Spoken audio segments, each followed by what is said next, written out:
lebih sering nelpon dia daripada nelpon duafa. Kenapa? Lebih sering nyapa orang kaya daripada nyapa saudara kita yang fakir. Lebih sibuk segera membalas SMS, WA orang yang banyak uang dibanding SMS dari yang tidak punya uang. Kenapa? Itu tidak ada yang lebih pahit dari berharapnya hati kepada Allah. Allahumma aftah lana hikmataka ya Allah.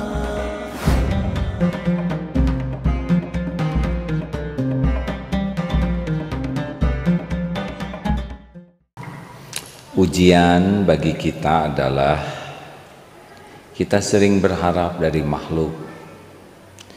Salah satu riadoh yang penting bagi orang yang ingin yakin kepada Allah adalah berhenti berharap dari makhluk, khususnya dari manusia.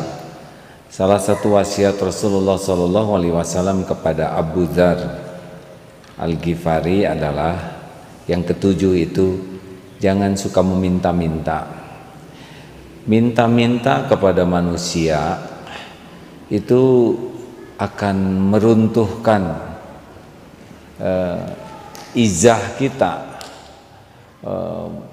martabat, kemuliaan, kehormatan, harga diri kita. Sebetulnya bagi orang yang sudah semakin yakin kepada Allah adalah kecukupan itu, wa may yatawakkal 'ala Allah fahuwa hasbuh. Semakin kita yakin kepada Allah, dan Allah pasti tahu tingkat keyakinan kita, semakin dicukupi. Biasanya orang yang kurang meyakini Allah Subhanahu wa taala, ya sandarannya adalah manusia. Semakin kuat berharap dari manusia, pasti semakin gelisah. Pasti. Ada yang bisa bantu? Ya, maaf ya. Semakin kurang yakin kepada Allah, semakin bersandar kepada selain Allah. Semakin bersandar kepada selain Allah, pasti makin tidak bahagia, tidak akan tenang, gelisah, dan juga akan, maaf, jadi hina, karena akan berharap menghibah kepada manusia. Tetapi bagi orang yang yakin kepada Allah, dia ingat bahwa di perut ibu saja dulu, di rahim ibu, sebelum kita bisa berdoa, sebelum kita bisa ikhtiar apapun, rezeki sudah ada. Sebelum bisa doa, bagaimana doa? Kita belum ada ilmu apa-apa di rahim ibu, bahkan jadi orang pun belum sempurna. Kemudian waktu kita bayi, kita tidak mengerti bagaimana mencari rezeki, tidak mengerti untuk doa, tidak mengerti ibadah, dan rezeki ada. Allah siapkan air susu ibu dan lengkap itu. 2 tahun kita ada rezekinya tumbuh. Demikian pula waktu kita balita, bayi 5 tahun, tidak mengerti apa-apa. Ada rezeki kita, tetap ada. Nah, menafakuri perjalanan rezeki kita, seyogianya kita jadi yakin bahwa kita tuh sudah diciptakan dengan rezekinya. Memang sekarang kita diberi akal yang jauh lebih banyak kemampuannya dibanding waktu kita bayi. Tubuh kita juga sudah diberi kemampuan yang jauh lebih dahsyat dibanding ketika kita bayi. Tetapi rezeki kita tetap lebih dahsyat, mendekat kepada kita daripada kita mengejar rezeki kita. Tidak jauh beda seperti cecak dengan laron atau cecak dengan nyamuk. Tetap nyamuk yang lebih hebat mendekat ke cecak, walaupun cecak itu bergerak mengejar nyamuk, tidak seberapa. Silakan perhatikan rezeki kita. Siapa yang nanti saum buka, lihat saja di piringnya, berapa langkah kita menuju makanan, dan berapa ratus ribu langkah makanan menuju ke piring kita. Berapa langkah kita menuju piring, berapa ribu langkah makanan menuju piring. Bandingkan mana yang lebih hebat. Berasnya dari Cianjur atau dari Thailand sampai ke sini, garamnya dari Madura, sayurannya dari Lembang, ikannya dari Jatiluhur, dari mana-mana datang ke piring kita, dan itu setiap hari. Termasuk minum. Ya, minuman ini coba. Oh, ini terima kasih Pak Faruk. Air jahe merah. Kita tidak nanam jahe, tidak nanam juga gulanya, airnya dari mana? Kumpul sekarang, ada di sini. 6 bulan menanamnya, tinggal meminum saja, jauh lebih hebat. Artinya apa, hadirin? Artinya kita harus hakul yakin, wa ma min dabatin fil ard illa 'alallahi rizquha.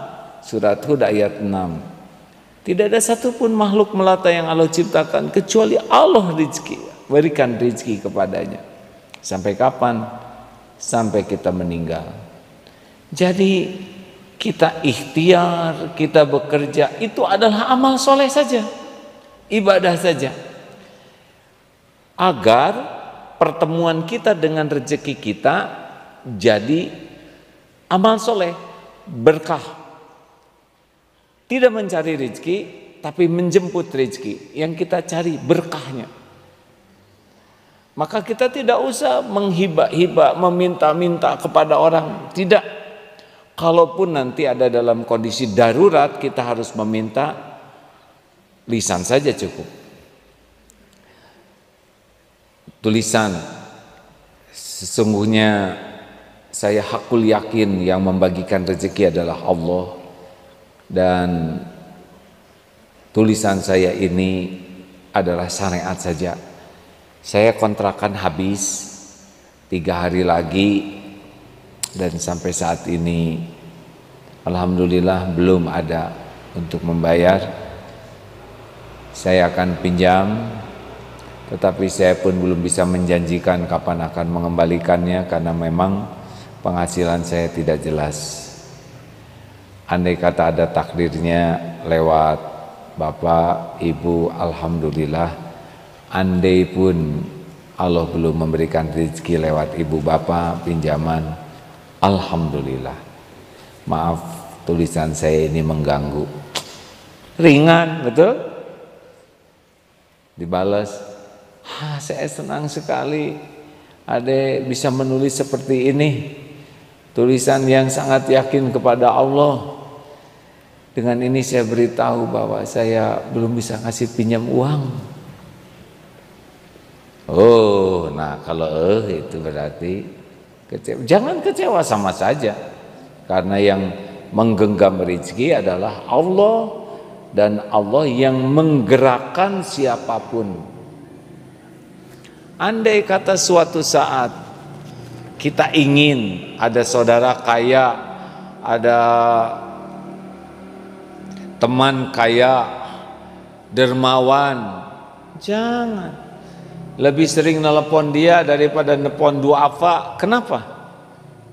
Lebih sering nyapa orang kaya daripada nyapa saudara kita yang fakir. Lebih sibuk segera membalas SMS, WA orang yang banyak uang dibanding SMS dari yang tidak punya uang. Kenapa? Itu kita ngarep-ngarep sesuatu tuh. Kita berusaha menjaga hubungan baik, ya siapa tahu helmnya dapat, sepedanya dapat, ya ada lungsuran lah, ya.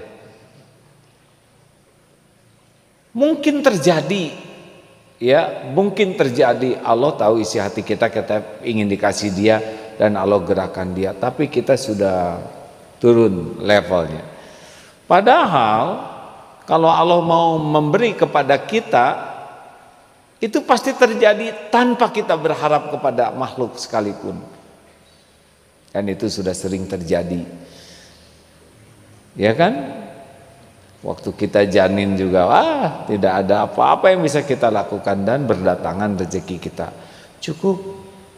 Nah, mari kita berlatih untuk tidak toma, ijhad fid dunya, zuhudlah kepada dunia, niscaya Allah mencintaimu, dan zuhudlah wajhad fima indan nas, zuhudlah dari apa yang ada di tangan manusia, niscaya manusia akan mencintaimu. Jadi latihannya sekarang adalah latihan jangan ngarep-ngarep. Sedang pembagian makanan gratis, pertama kita mampu beli, yang kedua kita bukan fakir miskin, yang ketiga kita tidak lapar. Kenapa harus ikut antri? Sedangkan antrian itu untuk fakir miskin, itu kemaruk ya. Nanti sudah antri, pas giliran dia, pas habis, aib. Sudahlah hadirin, silakan dahulukan. Tapi kalau Allah menghendaki datang kepada kita rezeki, Kang, temenin saya yuk, saya ingin makan di sana, bisa itu makan. Tanpa ingin, tanpa minta. Nah, kalau terjadi seperti ini, kita dapat rezeki tanpa sedikit pun kita berharap. Tiba-tiba ada yang memberi sesuatu, apakah jam tangan, apakah sepeda, apakah motor atau mobil, itu Allah yang menggerakkan. Terima. Sesudah terima, karena kita yakin Allah yang menggerakkan, jangan lupa berterima kasih kepada yang jadi jalan, dan jangan lupa juga kalau mampu zakati itu. Jadi kalau tiba-tiba ada yang memberi seseorang memberi kepada kita mendadak tidak diketahui 10 juta 20%, ya kalau tidak salah begitu. Berapa 20% dari 10 juta? 2 juta? 2 juta. Sayang dong. Lah tadi aja nggak punya. Kenapa jadi sayang? Anggap saja kita dapat rezekinya 8 juta bersih, betul? Tapi ada tuh yang suka pelit seperti itu.